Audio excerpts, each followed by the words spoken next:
Մենք իրատեսական պետք է լինենք եւ այսօր իրատեսական լինելը նշանակում է պայքարել միջազգային կառույցներում վերադարձի իրավունք արձանագրելու համար։ Ես սա եմ տեսնում։ Եթե մենք մնում ենք նույն իրավիճակում, ինչպիսին կա այսօր Հայաստանում, իհարկե որևէ հույս թե մենք որևէ ացանում, որևէ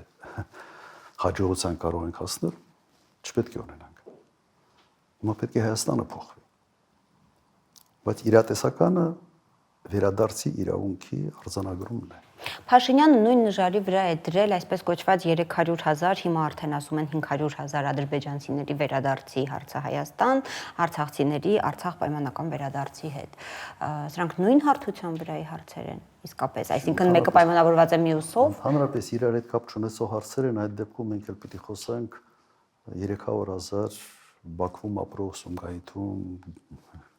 Կերաբադում ապրող հայերի մասին։ Ույս եթե այն թեման ուղիղ կապ ունի այն մյուս թեմայի հետ։ Սրանք իրար են չզուգացնում։ Արցախի հարցը լրիվ այլ թեմա է, որտեղ Արցախը, այսպես ասենք, ինքը ուներ եւ սովետի ժամանակ կարգավիճակ եւ Արցախի ինքնորոշումը եղել է ամբողջությամբ միջազգային ընդունված սկզբունքների շրջանակներում։ Լրիվ այլ թեմաներ են, որոնց համեմատությունը ուղղակի կոռեկտ չի։ Բայց ես կուզեմ վերադառնամ հետևյալին, նայեք, մենք որևէ հույս, որևէ հաջողություն չենք կարող ունենալ, եթե մենք որդեգրել ենք այս քաղաքականություն։